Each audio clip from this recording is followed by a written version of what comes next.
여러분. 2017년 12월 송년회 때 봉숭아학당 선생님 할 때 입었던 옷이었어요. 근데 그때보다 몸무게는 지금 더 나가거든요. 근데 제가 1년 동안 그래도 운동을 좀 해서 좀 약간 근육화 됐는지 또 리셋을 해서 그랬는지 모르겠습니다. 저 오늘 오랜만에 뉴트리션 강의로 인사뵙게 됐어요. 사실 과거와는 달리 현재는 영양 과잉 시대라는 말 많이들 하시죠. 그래서 근데 자세히 그 속을 들여다보면 배부른 영양실조다 이렇게도 얘기들을 하시더라고요. 그러니까 우리가 먹는 건 굉장히 많고 칼로리는 높은데 정작 우리에게 필요한 영양소는 많이 결핍되어 있다라는 이야기죠. 그래서 오늘 저희가 뉴트리션을 제가 말씀을 드릴 텐데 아직도 사실 뉴트리션에 대한 인지도는 많이들 굉장히 다르세요. 어떤 분들은 또 너무 맹신해도 문제인데 예를 들어 응급실 갈 일이 생겼는데 갑자기 영양제로 이렇게 하는 그것도 안 되잖아요, 사실. 그렇지만 또 너무 부정적인 시각도 사실 많아요. 근데 부정적인 시각을 보면 사실 세 가지가 있더라고요. 아까 제가 첫 번째 말씀드린 거. 영양 과잉 시대래. 야, 요즘 얼마나 배불러서 사람들이 저렇게 굶어 죽는 애 하나 없고 통통해지고 비만에 저렇게 잘 먹고 잘 살아서 성인병이 막 난무하는데 무슨 또 영양제를 먹어? 라는 사람들 있죠. 그런 사람들이 있고 또 어떤 사람들은 부작용에 대해서 얘기를 해요. 그렇죠? 부작용 비타민 A를 먹으면 기형아가 낳는다더라, 지용성은 쌓인다더라, 또 여러 가지 이제 막 그 영양제에 대한 부작용들을 거론하면서 또 부정적인 시각이 있죠. 그리고 마지막은 이건 좀 의사분들이 많이 하시는 건데 의사분들은 효능이 없다. 그거를 먹는다고 해서 사망률을 낮추지 못하더라. 근데 뭘 그렇게 먹으라고 하느냐. 이걸 왜 먹을 이유가 뭐가 있느냐. 주로 의사분들이 아직까지는 그런다고 해요. 우리나라에도 사실 예방의학이 많이 보편화되어 있진 않는데요. 포인터를 뭐가 이렇게 허전하지 계속 이상하다. 뭐가 하나 허전한데 내가 뭘 두고 왔나 그랬더니 포인터였어요. 이거는 하버드 대학의 음식 피라미드 많이들 보셨죠? 이게 처음에 98년도에 처음으로 발표가 났대요. 그때 미국 사람들이 하도 막 성인병이 막 이런 그 질병이 막 난무하다 보니까 미국에서 안 되겠다. 뭐가 문제인지 우리가 찾자. 그래서 전문가들이 다 모였대요. 전문가들이 모여서 우리 식습관을 개선해야 되는구나 라고 해서 이런 피라미드가 만들어졌대요. 근데 이거는 2008년도에 조금 개정하고 보완할 거 많이 보완해서 시대에 맞춰서 다시 나온 거라고 해요. 저는 이걸 왜 보여드리냐면 많이들 보셨을 테지만 좀 풀어드리려고 해요. 제가 예전에 여에스더 선생님의 강의를 최영민 이사님하고 들으러 간 적이 있었어요. 춘천 희청에 오셨어가지고 그래서 그때 강의를 들을 때 그분이 했던 이야기가 인상이 깊어서 이걸 얘기 한번 해드려야겠다. 그냥 이걸 보기만 했어요. 밑에는 적게 먹어라, 많이 먹어라, 많이 해라, 그리고 위에는 적게 먹어라 요 정도까지만 우리가 설명을 했었는데 자세히 좀 풀어보면 이제는 일부러 돈을 들이고 시간을 내서 노동을 해서 운동을 해야 되는 시대가 됐고 그리고 체중 조절을 매일 해야 되고 매일 잡곡빵이나 잡곡밥을 먹어줘야 한대요. 그리고 채소나 과일 같은 경우는 그때 제철에 알록달록한 제철 과일을 아주 신선한 걸로 껍질과 씨까지 갈아서 먹으라는 뜻이고 그리고 기름 같은 경우는 보통 집에서 요리를 할 때는 올리브유보다는 카놀라유를 많이 권하시더라고요. 발화점이 높으니까 카놀라유로 하고 올리브유는 빵 같은데 해서 드시는 거고 그 다음에 이 위로 올라갈게요. 견과류를 많이 먹으면 살찌니까 하루에 한 숟가락 정도 그리고 두부 반모 정도 드시고 생선은 너무 크지 않고 중금속에 전혀 오염돼 있지 않은 생선으로 아주 신선한 걸로 드셔야 되고요. 그리고 비브리오 없는 조개류로 드셔야 되고 닭고기는 껍질을 벗긴 걸로 탁구공만한 크기 2개 정도가 하루에 적정량이고 유제품 같은 경우는 무지방 요거트를 드셔야 하고 이렇다는 거죠. 이렇게 실질적으로 드시는 분을 그 여에스더 의사분이 얘기했을 때 아무도 없었대요. 환자분 중에. 근데 문제는 이렇게 먹을 수 있어 나는 집에 가정부도 있고 이렇게 챙길 영양사도 있어 라고 한다 해도 우리나라 지금 우리 현재의 실정에 이만큼의 또 영양분이 들어올 수 없다는 안타까운 현실이 있다는 거죠. 근데 여기 보면 알코올은 적당히라고 쓰여 있어요. 이게 제가 왜 알코올 얘기까지 하고 있을까요? 많이 알코올은 적당히라는 게 적당한 알코올은 이 신부전, 심장 심장박동에도 되게 도움이 된대요. 근데 유방암이 있거나 유방에 뭐 혹이 있다거나 물혹이 있다거나 약간 대장에 용종이 있는 사람들한테는 굉장히 안 좋다고요. 한 잔의 술이라고 해도. 그리고 여기 보시면 매일 종합 비타민과 여분의 비타민을 먹어라. 대부분의 사람들은 다 먹어라 라고 되어 있어요. 그래서 이렇게 풀이를 했더니 음식 피라미드가 조금 다르게 다가오더라고요. 저는. 그래서 아, 그렇게 좀 그냥 먹어라가 아니라 이렇게 까다롭게 먹어라였구나, 이렇게 저는 생각을 했었고, 그랬던 이유가 예전에 50년대 사과가 예전엔 철분이 한 4.4mg 정도 있었다면 지금은 그만큼의 철분을 우리가 흡수하려면 무려 26배. 이거는 뭐 강의 때마다 많이 나온 얘기기는 하지만 그 이유는 사실 시금치도 그렇대요. 시금치가 1950년대만큼의 비타민C와 동일하게 지금 먹으려면 19단을 드시면 된대요.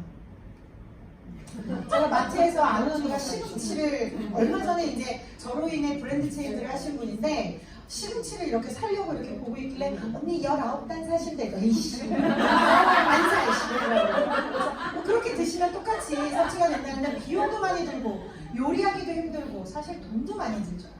시간도 시간이거든요.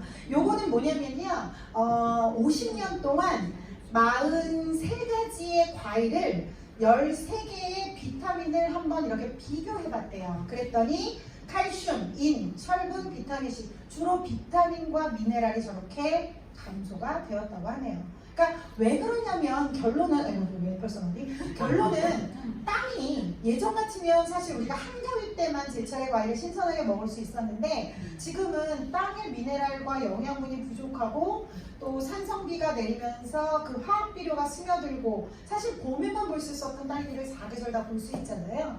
그렇기 때문에 이 땅에 있는 모든 영양분을 봄에 뿌린 씨앗이 쭉 머금어서 걷었어야 되는데 그러지 못하고 자꾸 속성 재배를 하기 때문에 영양소가 채워지기도 전에 수확이 된다는 거죠.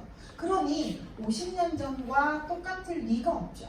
그러니까 아까 음식 피라미드대로 먹기도 힘들어. 하지만 음식 피라미드대로 먹을 수 있어도 나에겐 안타깝게도 영양분이 오지 못해요. 그래서 예방의학을 얘기하시는 의사 선생님들은 영양제를 꼭 먹어라. 그리고 하버드 대학에서도 여분의 그 하버드 대학에서도 그 피라미드를 발표했을 때 의사들이 굉장히 충격이었대요. 특히 우리나라 의사 같은 경우는 그때 누가 얘기해 주셨지? 1년에 예방의학이 정말 1시간 정도밖에 안 된대요. 의사들이 배우는 예방의학이. 그러니까 정말 모든 음식, 모든 영양은 음식에서만 섭취하라라고 배웠던 의사들이 벙한 거죠. 영양제를 먹으라고? 이렇게 돼버린 거예요. 그래서 그런 문제점도 있고, 이건 뭐냐면 통풍 걸린 사람의 발이에요. 통풍이 막 관절이 막 날카로운 송곳으로 찌르는 것처럼 그렇게 아프대요. 밤이 되면 저렇게 벌겋게 붓고. 근데 통풍 환자들 보고 먹지 말라는 음식이 꽤 있죠. 근데 그 중에서 이런 등푸른 생선을 절대 먹지 말라고 해요. 정어리나 고등어. 왜냐면 이 등푸른 생선을 섭취했을 때 그 안에 뮤신이라는 성분이 몸 안에 들어가면 요산을 굉장히 많이 분비시킨대요. 그러면 그 요산이 되게 날카롭기 때문에 관절을 막 찌르는 거죠. 이런 식으로. 그러니까 통풍은 절대 금지를 하는데 제가 이런 생각을 해봤어요. 만약에 어쨌든 오메가3라는 건 기름이잖아요. 좋은 기름. 이런 정어리 같은 등푸른 생선에 있는 좋은 기름이에요. 거기에 문제는 중금속 때문에 먹지 말라 그러잖아요. 이거와 별개의 얘기인데 제가 학교 들어간 지 얼마 안 됐을 때니까 이건 사담이에요. 98년도였나 보다. 1998년도에 뭐라고 발표가 났냐면 미국 해안에서 잡히는 그 청새치 같은 큰 물고기 있죠? 5종류를 미국에서 발표를 하면서 16세 미만의 청소년이나 임산부는 일주일에 한 토막 이상 먹지 말라는 발표가 났었어요. 근데 몇 년 전에 발표가 또 바뀌었대요. 뭐라고 바뀌었냐면 아예 먹지 말라고. 아예 먹으면 안 된다고. 그러면 뭐 임산부랑 그 16세 미만은 생선 맛도 못 보고 살아야 되는 건데 문제 어찌 보면 사람들은 왜 그렇지 태블릿 형태로 돼 있을 뿐인데 자꾸 영양제를 약이라 그래요. 그쵸? 약 아닌데 우리는 영양제를 섭취한다 그러는데 약, 저희 시누이도 약 먹을래 약 먹을래 이러시더라고요. 근데 그게 만약에 이렇게 생각하면 어떨까요? 우리가 비빔밥 할 때 들기름 두르잖아요. 들기름 두르는 게 만약에 이렇게 고체 형태로 돼서 태블릿 형태로 되어 있다면 사실 그거는 푸드라고 얘기하실 거예요. 그걸 약이라고 얘기하실 것 같진 않은데 만약에 우리가 오메가3가 EPA와 DHA가 그게 오메가 3인데 이 좋은 기름을 뮤신이라는 성분 빼고 그 다음에 중금속을 빼고 전문 기업에서 그런 태블릿 형태로 만들었다면 그러면 사실 안 먹을 이유가 없는 거죠. 푸드인데, 그렇죠? 근데 사람들은 자꾸 이거를 뭐 약이다 생각하고 이러니까 그런 것 같아요. 그래서 종합 비타민을 먹어야 하는 이유, 우리는 뭐 종합 비타민을 뭐 여러 가지 이유로 먹어야 된다고 얘기를 하지만 저는 좀 다른 시각에서 보면 종합 비타민이 여에스터 의사분이 그런 얘기를 했었어요. 자, 어느 날 누군가가 이렇게 약국을 지나다가 칼슘 맞다, 우리 와이프가 골다공증이 온 것 같대 하고 칼슘을 많이 사갔어요. 우리 와이프를 위해서. 그리고 또 우리 시어머니가 어머님이 아프신 것 같아서 이제 칼슘을 많이 드렸는데 칼슘은 먹으면 좋죠. 칼슘은 물론 좋지만 이게 과량에 섭취될 경우는 상호작용에 의해서 마그네슘이 줄어버려요. 근데 그 의사분은 여에스터 의사분은 뭐라고 얘기를 했냐면 예를 들어 약을 먹으면 고혈압약이나 당뇨약이나 만성질환 때문에 어쩔 수 없이 꼭 먹어야 되는 약들이 있잖아요. 우리가 지금 65세 이상은 3명 중에 1명은 만성질환을 앓고 있다니까 어쩔 수 없이 먹어야 돼. 그걸 안 먹으면 심장병이 걸릴 수도 있고 보약같이 먹어야 되는 거잖아요. 근데 그 사람이 그걸 먹으면 이 약은 자기 역할을 하기 위해서 치료를 한단 말이에요. 증상을. 근데 그러는 할 일 때문에 상호작용에 의해서 어떤 영양소가 없어져 버린대요. 내가 갖고 있던 영양소가. 그러니까 그걸 의사들이 다 외울 수가 없대요. 정말 이만한 책으로 몇 권일지도 모른다고 얘기를 하더라고요. 그래서 의사들은 당신이 먹는 모든 영양제와 모든 음식물과 섭취를 다 따져서 처방전을 내릴 수는 없는 일이잖아요. 그렇죠? 그래서 하는 말이 내가 약국에서 약을 사건 의사가 처방을 했건 어떤 식으로라도 내가 하나의 약이라는 걸 먹는다면 무조건 종합 비타민을 먹어라 라고 얘기를 하고 있어요. 왜냐면 그 약이 상호작용에 의해서 내 어떤 영양소를 결핍시킬지 모르니까. 그것도 그거예요. 칼슘이 과다하면 마그네슘이 줄어. 그럼 어떤 현상이 일어날까요? 달달달달달달 눈 떨리고 수족냉증도 있을 수 있고 또 생리통도 올 수 있고 심부전도 올 수 있어요. 그러니까 그런 거를 다 따지지 않고서도 일단 마그네슘은 굉장히 필요한 영양소이기 때문에 결핍되면 안 된다. 그리고 또 하나 아연 면역력에 좋대. 남자 여기에도 좋대. 막 이래가지고 또 아연을 이만큼 구매했어요. 그럼 상대적으로 부리가 떨어져요. 그러니까 이런 상호작용 때문에 기본적으로 종합 비타민이 받쳐줘야 한다. 종합 비타민은 모든 영양소가 결핍되지 않게 골고루 균형을 맞춰서 갖춰놓은 거기 때문에 반드시 기본으로 가지고 가라라는 거죠. 그러니까 너무 약국에서 이렇게 옵티마이저만 제가 이따가 혹시 파트너 중에 약국에서 영양제를 사서 드시는 분이 있으면 제 강의에 집중해 주세요. 재밌는 컷을 제가 만들어 왔거든요. 자, 이건 헬스팩이에요. 헬스팩이 가장 특별한 거 뭘까요? 인셀리전스죠. 어디에 내놔도 정말 따라올 수 없는 기술 인셀리전스인데 인셀리전스 사실 세포의 시그널링이에요. 세포가 타고난 지능. 우리 세포는 모두 지능이 있는데 우리가 적절한 형태의 영양이 들어가면 세포는 자기가 가진 몇십 배의 항산화력과 몇십 배의 재생 능력을 발휘하는 것이 우리가 음식으로 섭취한 것과는 비교가 안 된다는 거죠. 그래서 세포에 맞는 적절한 형태로 가장 잘 만들 수 있는 기업이 유산화 헬스 사이언스고 세포를 가장 오래 들여다보고 세포로 연구를 해서 특허를 받은 그 기술이야말로 우리밖에 가질 수 없는 독점 기술이에요.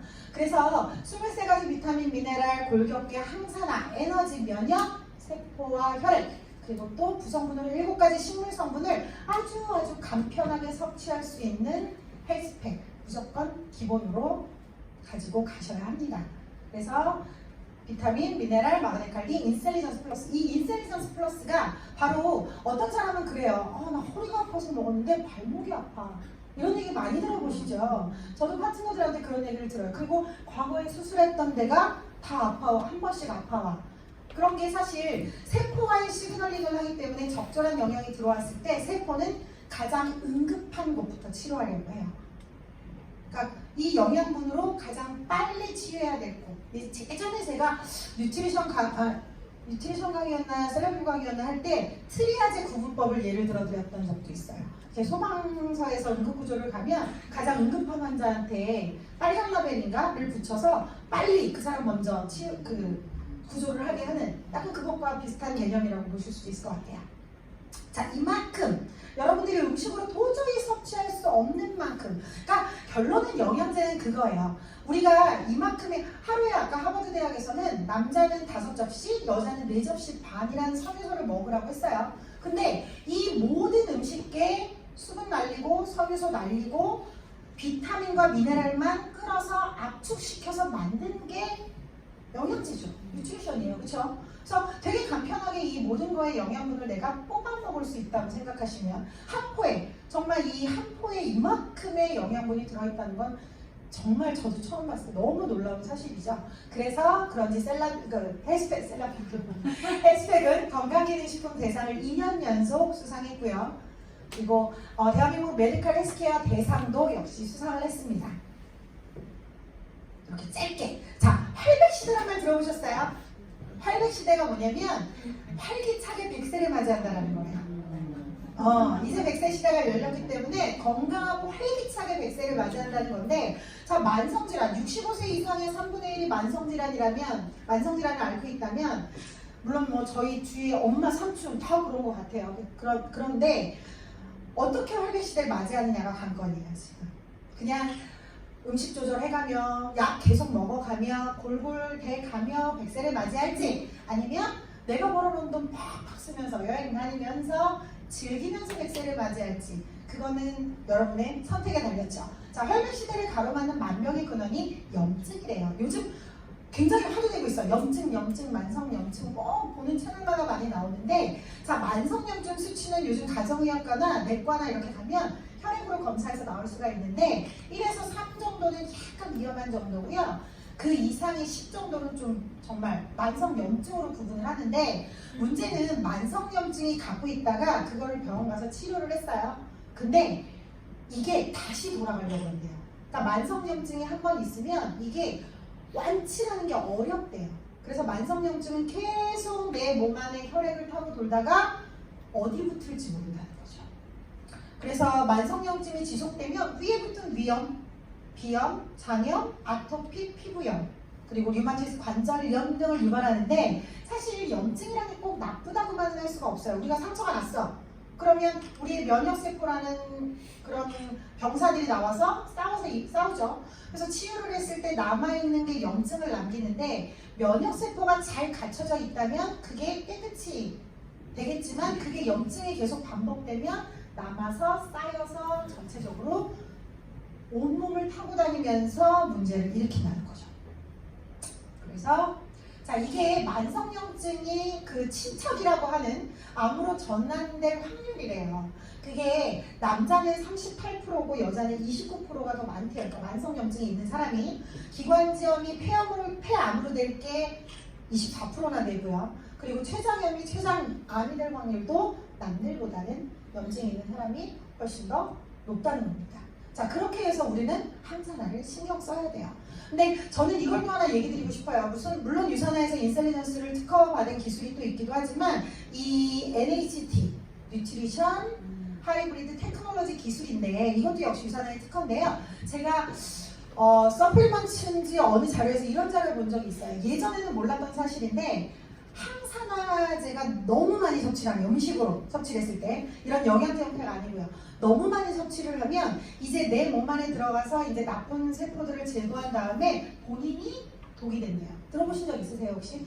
지금은 많이 이제 뭐 그런 걸 다 보완해서 나왔지만, 항산화제가 이제 너무 막 음식으로 막 그런 파이토케미칼부터 너무 많이 섭취를 하면 그게 내 몸에서 과다할 경우는 되려 얘가 이렇게 얼굴을 바꾼다는 거죠. 그래서 반드시 비타민 C와 같이 섭취를 해야 된대요. C나 E. 너무 대단하지 않나요? 딱 반반 나눠서 같이. 어떻게 이렇게 반 쪼갤 수도 없이 같이 딱 들어갔어요. 그렇죠?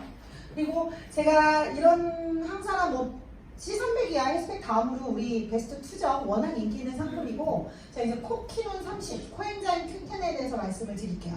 제가 아는 지인에게 이 코엔자임 고혈압 약을 드시는 분이었어요. 그래서 그분께 이 얘기를 하면서 브랜드 체인지가 됐었어요. 그냥 커피 마시면서 언니 고혈압약 먹어? 언니 그러면 코엔자임 Q10 먹어야 돼. 코엔자임 Q10 뭐 꼭 내 거 안 먹어도 돼. 그러면서 코엔자임 Q10을 왜 먹어야 되냐면 언니의 고혈압 약이 들어가면 콜레스테롤, 특히 콜레스테롤 약이 그렇죠. 콜레스테롤이 들어가면 이 콜레스테롤 생성을 막는 역할이에요, 약이.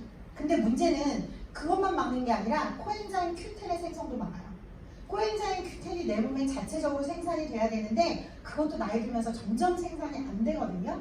근데 그게 코엔자임 Q10이 무슨 역할을 하냐면 우리 왜 세포 안에 미토콘드리아 있죠. 그러니까 우리 몸에 에너지를 일으키는 공장이죠, 미토콘드리아가. 그럼 그 공장이 에너지를 얻어가지고 힘을 내야 우리가 에너지가 발생되죠. 특히 많이 필요한 곳이 심장이에요. 태어날 때부터 죽을 때까지 가장 많은 일을 하는 심장. 근데 그게 간에서 지질합성 과정에서 이 코엔자임 Q10이 생성이 돼요. 근데 이미 마흔 넘으면 뭐 거의 뭐 생성이 안 된다고 봐야 되는데 그것까지 못하게 해요. 이 약이, 고혈압 약, 고지혈증 약이 그것조차, 콜레스테롤 약이 그것조차 못하게 하기 때문에 그 약을 먹으시는 분들은 그냥 안 된다고 보셔야죠. 그런데 일상생활을 할 때는 별 문제가 안 된대요.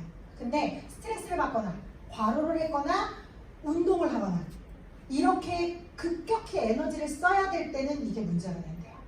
그래서 주위 혹시 뭐 고혈압약 굉장히 많으시니까 드시는 분 있으면 코엔자임 Q10은 반드시 음식으로 섭취할 수 있다고 제가 전에 말씀드린 적이 있는데 소고기 3.2kg 하루에 드시거나 아니면 브로콜리 50다발 매일 드시면 굳이 이거 안 드셔도 된다는 거 근데 제가 말씀을 드렸었어요.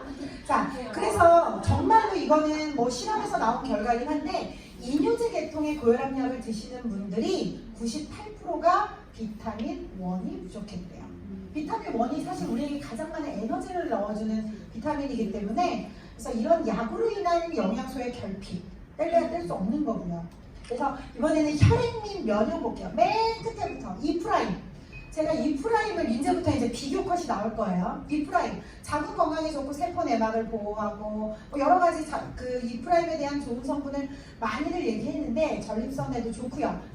제가 이분이 자궁 건강이 안 좋아서 권했었어요. 제 소비자 사례인데 자, 요게 약국에서 가장 잘 팔리고 가장 잘 나간다는 어느 땡땡 브랜드의 비타민 E예요. 근데 이게 보시면 그래서 저는 이거를 이렇게 보여줬어요. 생일번 보니까 한 우리 오메가3만 하더라고요. 우리랑 비교도 안 되게 커요. 근데 이걸 이렇게 내가 언니 그럼 라벨 한번 봐봐 내가 봐줄게 그랬어요. 그랬더니 이렇게 딱 찍어서 왔는데 저는 아무 말 없이 우리 걸 이렇게 보냈어요. 자 보세요. 근데 중요한 건 여러분이 이렇게 비교하실 일이 있을 거예요. 자 이건 1일 섭취량이라고 돼 있죠. 근데 유산화는 1회 분량이다? 요거 잘 보셔야 돼요. 그럼 또 곱하기를 해야 돼. 우리 거는. 그러면은 얘네들은 1일당 하루에 9.1mg이 들어가는 거예요. 그럼 유산화는 곱하기 2. 268. 한 알 먹는다 해도. 근데 보통 두 알도 드시잖아요. 그죠? 그러면 9.1배. 차이가 나요. 그러니까 9.1g 268mg. 그러면 몇 배인지 아세요? 29배예요. 그래서 제가 그분한테 이렇게 얘기했어요. 언니 그거 한 달 먹어도 우리 거 한 알만 못해요. 되게 이렇게 얘기했어요. 브랜드 체인지를 그렇게 하게 된 케이스가 있습니다. 그래서 이제 뭐 전국 전체가 다 브랜드 체인지가 됐어요. 그분과 그분의 딸까지 하나하나. 근데 정말 효과를 보고 계신데 사실 그 몇 달 전에 알로엔즈만 하나를 딱 섭취를 하셨었어요. 근데 재구매가 안 이루어졌었어요. 물론 제가 후속 조치를 잘 못해서일 수도 있지만 사실 유산화를 알고 먹느냐 모르고 먹느냐는 천지 차이인 것 같아요. 물론 뭐 정말 뭐 코드 빠진 다리미가 뜨겁다 뭐 이런 정도의 체면은 아니지만 얼마큼의 훌륭한 가치가 있느냐 정도는 설명을 해줄 필요가 있다는 거죠. 근데 그분이 지금 유산화를 많이 공부하면서 궁금하대요. 내가 어떻게 건강해졌는지 대체 뭐를 이렇게 건강하게 바꿨는지가 김미영 리더님처럼 궁금하셔서 그분도 이제 많이 공부를 하고 살펴보고 있는 상황인데 그때 약사가 언니는 위가 안 좋으니까 무슨 아재 앞에 거 기억이 안 난대요. 그렇게 이런 거 들어있는 거 먹어 라고 했는데 여기다 들어있는 거죠. 깜짝 놀랐다고 나중에 알게 된 사실이죠. 아니 아저씨가 아니고 아재예요. 그래서 단백질을 소화할 수 있는 효소, 섬유질, 가루 각각 분야에 맞춘 효소 6가지가 공급되면서 위에 효소를, 그러니까 소화 효소를 도와주고요. 그게 위장. 사실 좋은 거 아무리 맨날 먹으면 뭐예요? 소장해서 내 몸에 뿌려주질 않는데. 뭐 제조기도 아니고. 그죠? 뭐 제조하려고 한 것도 아니니까. 먹어서 그냥 나오려고 한 거 아니니까 영양분이 골고루 뿌려줘야 되잖아요. 지금 그 언니, 녹화에서 얘기하시는데 지금 그 언니 뭐라고 그러시냐면 헬스팩을 드시기 시작했거든요. 유사리몰즈를 드시다가 한 3개월 드시니까 이제 헬스팩을 드세요. 근데 자꾸 소변이 노랗대. 소변한테 말 건데 너 다 뿌려주고 나온 거 맞니? 내가 다 뿌려줬을까 너무 걱정이 된대. 하도 노랗게 나오니까. 그래서 그런 얘기까지 하면서 웃은 적이 있는데 아마 이 녹화 영상 보면 저 혼내실 거예요. 자, 그리고 장 건강이에요. 유산균 너무 많아요. 너무 많죠. 근데 이제는 뭐 유산균이 이런 균주가 너무 적당하게 많이 들어간 거 안 좋다는 거 정도는 다 아시더라고요. 그리고 균주의 퀄리티. 크리스천 한센사의 균주가 좋고 뭐 좋은 데는 세계 5대가 있지만 그 중에서 BB12 LGG라는 말이 꼭 들어가야 된다는 거. 요 앞에 말은 반복되는 게 많아요. 근데 그것도 예전에 우리 저희 스폰서님 파트너께서 어디 무슨 생식 황성주 황씨에 같은 황씨랑 생식 그 생식 거기서 연구원에 계신 분을 만났대요. 근데 그분이 이렇게 50대 50의 비율로 이렇게 좋은 균주를 갖춰놓는 우리나라는 아직 그런 기술이 없다. 정말 훌륭한 유산균이다. 이 유산균은 10만 원이어도 가치가 있다라고 얘기를 하셨다고 해요. 그 정도의 가치가 있는 유산균이에요. 그리고 유산균을 7년, 8년 매일매일 섭취했던 제 소비자도 한 번 먹더니 대번에 알아봤어요. 와, 좋다 하시더라고요. 파이버즈 플러스, 이거는 제가 지난달에 알려드렸던 거 다시 한번 볼게요. 자, 우리 몸에서, 우리 여기서 사실 환경 호르몬에 노출 안 되신 분 아무도 없으시죠? 정말 아무도 없어요. 이래요. 우리는 현대생활 편해졌기 때문에 어쩔 수 없이 환경 호르몬에 노출되어서 입으로든 피부로든 이렇게 환경 호르몬이 들어오는데 이렇게 지방세포에 축적되어 있다가 화학물질과 중성지방이 이렇게 쌓여져 있죠. 그래서 간이 담즙을 저장한 담낭에 저장되어 있는 거죠. 담즙을 분비한 걸 저장해 놓은 담낭에 같이 이렇게 저장이 되어 있는데 우리가 식이섬유나 이런 현미 잡곡 같은 좋은 기름과 식이섬유를 먹으면 입으로 그게 섭취됐을 때 이 기름을 소화하려고 담즙산이 분비되면서 이 환경 호르몬이 같이 나온대요. 그래서 이 환경 호르몬은 근데 이제 장을 통과하면서 이 소화의 담즙산은 다시 재흡수가 되는데 이 환경 호르몬은 식이섬유가 단단히 결합해서 배출되어 나온다고 합니다.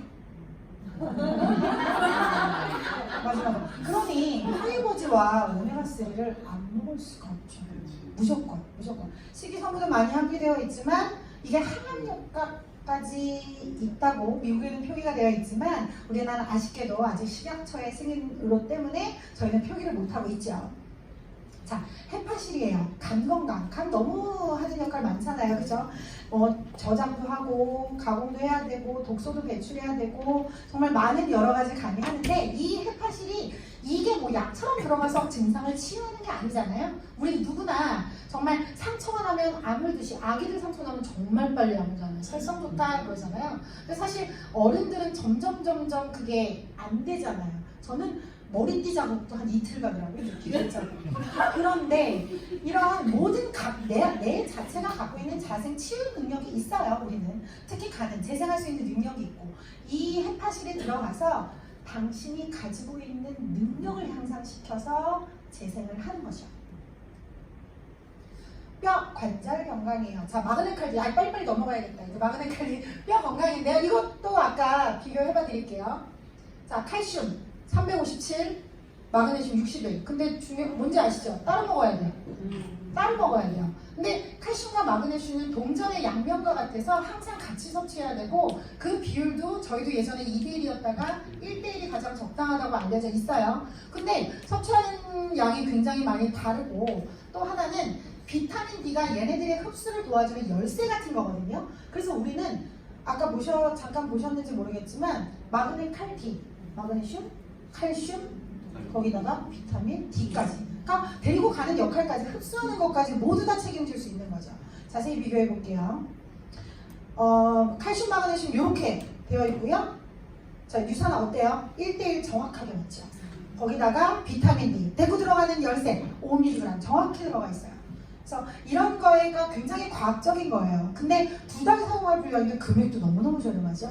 그래서 마그네슘이 요즘 굉장히 중요한 미네랄로 막 화두되고 있는데 너무 빨리 넘겼대. PPT 드리겠습니다. 이거 어디 브랜드인지 알고 싶으시면 여기도 약간 저긴가 봐요. 이분한테 같이 교육받으러 왔는데 남자분께서 그래서 네, 이렇게 해서 보실 수 있고, 자, 유산화는 250 비타민 D 이렇게 들어가 있다는 거 하루. 왜냐면 저희는 1회니까 아까 1일이었고 250 비타민 D까지 섭취할 수 있는 거고요. 자, 그리고 그 다음에는 요거 볼게요. 비타민 D. 비타민 D 우리 요즘 아까 그 하버드 대학 음식 피라미드에서도 종합 비타민과 여분의 비타민 D를 먹어라 라고 얘기했고, 그때 교육을 받을 때 여인스터 의사는 당신은 아무것도 먹을 수 없습니다. 그 중에 단 한 개만 선택하시라고 하면 어떤 영양제를 선택하시겠습니까? 할 때 비타민 D라고 얘기했어요. 그러니까 그만큼 비타민 D가 요즘 의사들에게도 많이 화두가 되고 있는데, 자, 창문을 통과하는 자외선은 비타민 A예요. 비타민 주름이 생기게 하는 거. 그러니까 햇빛 받고 비타민 D 좀 합성해야지 라고 창문 옆에 있으면 주름만 생겨요. 비타민 D 하나도 안 들어와요. 근데 자, 유방암, 대장암, 전립선암 환자의 공통점이 혈중 농도의 비타민 D가 되게 낮았대요. 그러니까 비타민 D가 암을 유발한다는 거죠. 어찌 보면 별명이 항암 비타민, 면역 비타민이라는 게 맞는 거예요. 그리고 비타민 D 결핍증, 골다공증, 골관절염 이런 거는 우리가 다 알고 있는 사실이고, 자외선, 우리가 자외선 B를 통해서 비타민 D를 얻을 수가 있는데 걔는 창문을 통과를 못해요. 그래서 창문 옆에 아무리 붙어 있어도 주름만 생긴다는 얘기 아까 해드렸고, 자, 그래서 왜 그러냐면 우리가 햇볕을 받으면 피부 속에 효소 물질이나 이런 물질들이 발생을 해서 비타민 D를 생성하는 건데요. 그게 또 65세 이상이면 안 돼요.